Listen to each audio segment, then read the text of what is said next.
Disney World has some pretty intense thrill rides, but we're not talking about make-believe fear today. These are the Disney World fears everybody is too scared to talk about. Number 1, the $10,000 nightmare. The middle-class Disney vacation is but a distant memory. With peak day tickets now hitting $209 and resort dining costs creeping up across the board, the average family of 4 is easily staring down a $10,000 bill for a week-long stay. But the fear nobody talks about isn't just the price tag, it's the financial pressure paradox. When you spend a year's worth of savings on a 6-day window, you aren't just there to relax. You feel a desperate, crushing need to extract every cent of value out of every single hour. This is when the magic starts to break down. It's 2 p.m. in 95-degree heat. Your kids are exhausted. A sudden Florida downpour just shut down the outdoor coasters, and the dinner reservation you made 6 months ago is across the park. Because you've spent so much, you feel like you can't quit. You can't go back to the hotel and nap because that nap literally costs you $400 in lost park time. The real nightmare is the realization that you've turned your family vacation into a high-stakes business transaction. You're not making memories, you're managing an investment. And the most terrifying moment of the trip isn't a drop on a ride. It's a moment of clarity where you realize you've spent a fortune to be miserable. And you have to keep smiling because you can't afford to admit that you can't afford for anything to go wrong, which is impossible to ask in Walt Disney World. Number 2, the blood-curdling scream. Every parent at Disney World carries an anxiety that peaks during the fireworks or a parade when intense crowds of people start to gather. The moment they look down and their child is gone. This isn't just a brief scare. At Disney World, children can be lost for long, agonizing periods because of the sheer scale of the crowds. Research on crowd dynamics show that once a crowd reaches a certain density, a small child who is below the line of sight of every adult around them becomes functionally invisible. You aren't just looking for a kid, you are fighting a physical wall of bodies. The fear that everyone is too scared to talk about is that absolute paralyzing hysteria. There is a sound you'll occasionally hear in the parks that cuts right through the upbeat music. The sound of a mother letting out a blood-curdling, guttural scream because her child has vanished into a sea of strangers. You are experiencing a total psychological break in the middle of a theme park. But the most jarring part of this fear is the composure gap. While a parent is losing their mind, a cast member will approach them with a calm that feels almost supernatural. They don't panic because they know the protocol works. They've seen this happen before. They've experienced it for themselves firsthand. The system is so efficient that while a mother is still in the middle of a hysterical breakdown, the child has often already found a cast member and is being reunited in moments. The fear isn't just that they're gone, it's the raw human terror of those minutes where you don't know the system is working and you're convinced the most magical place on earth has just become the site of your greatest tragedy. Number 3, the medical mirage. There's a persistent fear that no one wants to acknowledge. The myth that no one dies at Disney.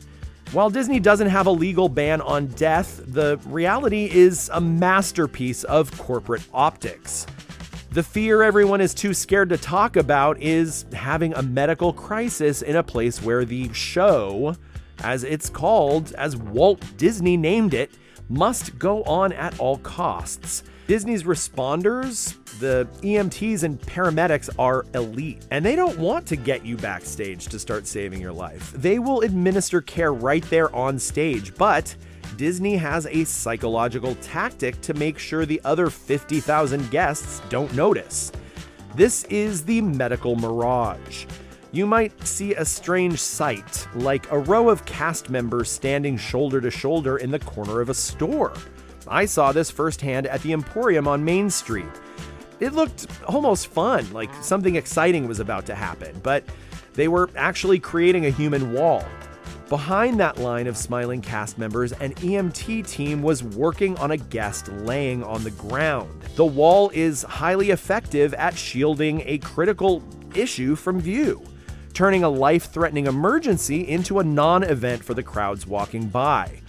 The fear isn't just the emergency itself, it's the realization that if you are the one on the ground, the system is designed to erase your crisis from the collective park experience. You are a glitch in the magic that needs to be shielded and managed before the next guest even realizes anything is wrong.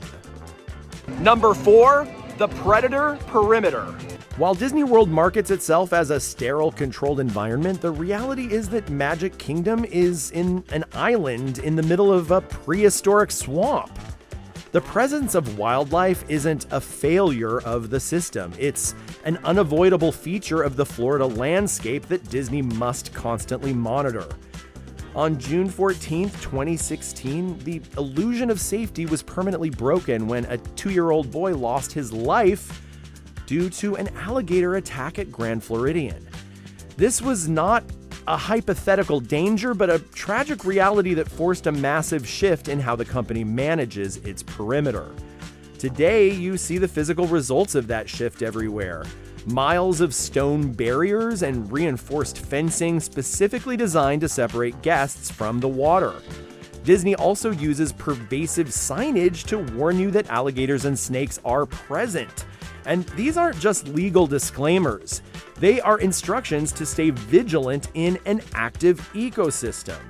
The company operates under a targeted harvest permit from the Florida Fish and Wildlife Conservation Commission, which allows them to proactively remove nuisance alligators that are over 4 feet long or show a lack of fear towards humans.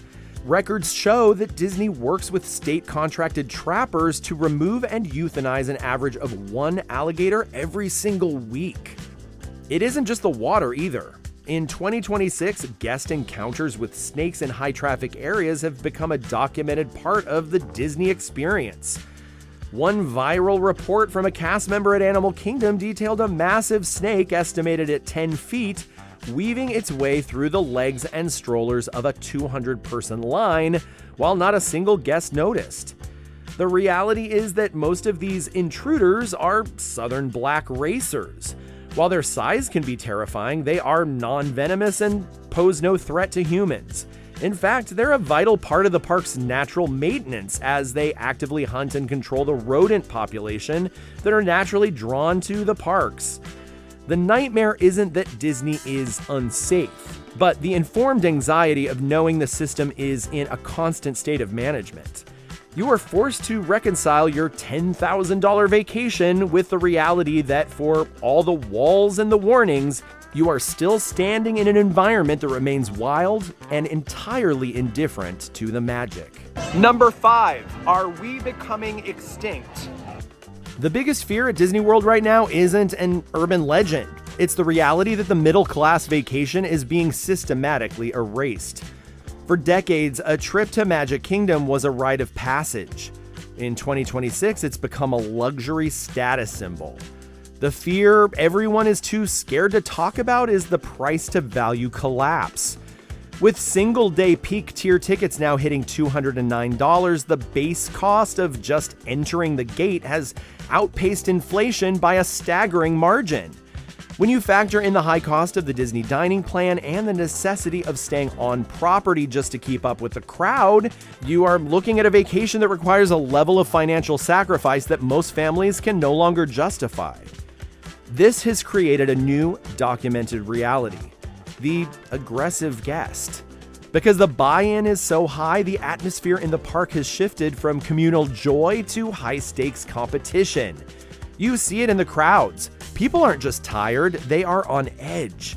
They are terrified that they aren't winning their vacation.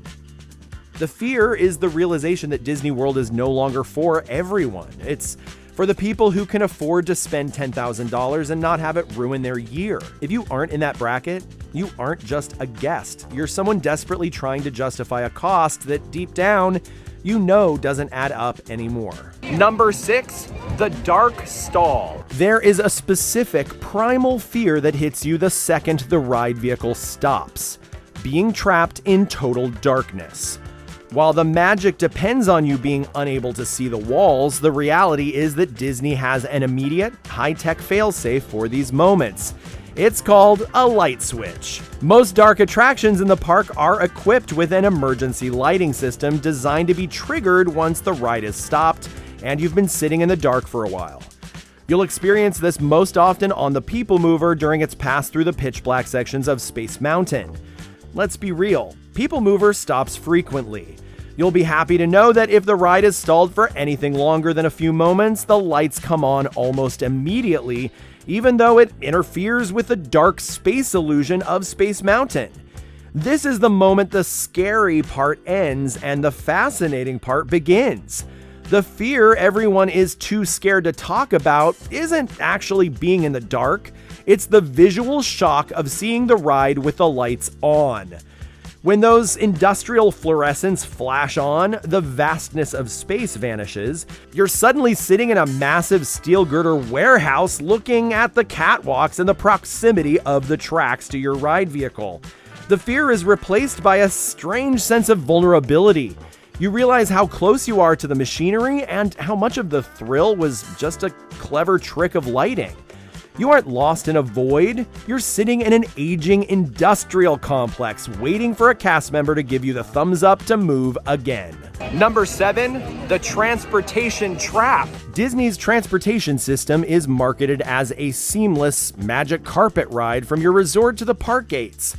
But the fear everyone is too scared to talk about is the total system collapse that's possible and happens kind of regularly. When you're relying on a monorail system that's decades old or a Skyliner that shuts down the second a lightning bolt is detected within 10 miles, you aren't just delayed, you're stranded. The reality is that when one major vein of the system fails, the others can't absorb the blood flow. When the monorail goes down, which has happened repeatedly this year, thousands of guests are funneled onto the ferry boats, or my recommendation, please take the bus. It's very, very fast from the TTC to Magic Kingdom. The fear is the end of night endurance test. It's 10 p.m. You've walked 12 miles. You're carrying a sleeping toddler and 3 souvenir bags, and you walk out of the gate only to see a bus line that stretches a football field long. You are standing on concrete for another 60 minutes. The magic vanishes when you realize that even after paying for a premium resort experience, you are still at the mercy of a strained, overworked fleet of vehicles that can turn a 15-minute return trip into a 2-hour ordeal of standing room only exhaustion. Number 8, don't rain on my parade.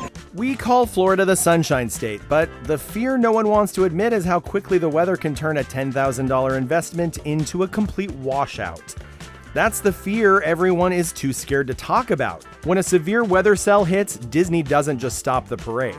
They shut down every outdoor attraction on property. You're suddenly packed into overcrowded indoor shops and restaurants with 40,000 other soaking wet guests, all fighting for the same square foot of dry floor. The real nightmare is the lightning lockdown. Because of Florida's safety protocols, if lightning is in the area, the Skyliner stops moving and outdoor queues are cleared. You're stuck where you are. You can't leave. You can't ride. You can't get back to your hotel. You have to figure out what options you have to take back to your hotel. You're paying hundreds of dollars for that day's tickets just to stand in the humid gift shop watching the radar and realizing your big day is being deleted by a storm you can't control and Disney won't refund you for.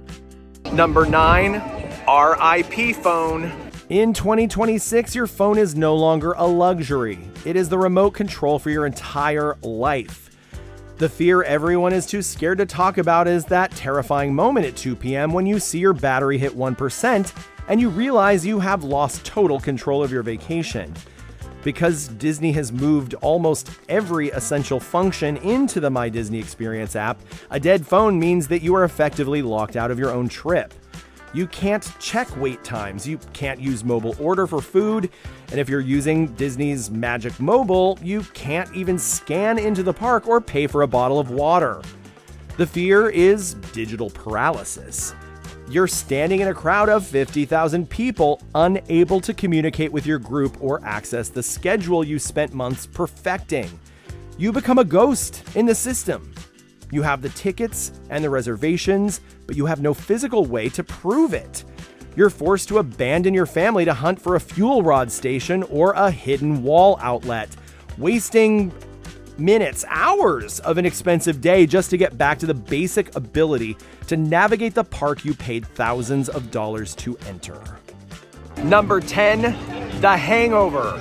The final and perhaps most lingering fear of a Disney vacation happens after you've already left the bubble. It's the post-trip credit card hangover. According to recent 2026 travel data, nearly 45% of parents now go into debt to afford a Disney World vacation, with the average family taking on nearly $2,000 of high-interest credit card debt just to keep up with the rising costs. The fear is the realization that the magical memories you made are now anchored to a monthly bill you can't afford. You start your real life back at home under the crushing weight of interest rates, and suddenly the joy of that extra special day at Magic Kingdom feels a lot less like a dream and a lot more like a financial mistake. But here at AllEars, we have a different perspective. We talk about every single kind of vacation you can take in Walt Disney World. We show you everything from the most luxurious, exclusive $12,000 suites to the experiences that cost as little as $1. We are here for everyone, not just the rich and not just the people on an extreme budget. We want you to have all the options so that when you plan your vacation, you can do it perfectly for your travel party and your specific budget. We will never recommend that you push yourself to an extreme or put thousands of dollars on credit cards that you don't have the money to pay back. You don't need to go into debt just to see Mickey Mouse. There are ways to do this that take a little more effort and a little more energy, like staying off property, eating strategically, or visiting during the value seasons, but you'll still be here in the magic. You'll be having essentially the same experiences as everyone else. It might just take a little more time to get there. The fear of financial ruin is real. Feel that fear now, before you even start planning. Feel it in advance so that you can do everything in your power to prevent it. Life throws curveballs and you never know what's around the corner. You do not want the bulk of your life's debt coming from a one-week vacation. Save the debt for the things that truly require it and let the magic be something you actually own rather than something you're still paying off 3 years later. If you were brave enough to make it to the end, go ahead and put this password in the comments below. And while you're down there, go ahead and hit like and subscribe. And why not turn on notifications so you'll be the first to know when myself or one of my friends puts out a brand new video, something we do all week. Why? Because we're serious about fun. See you next time.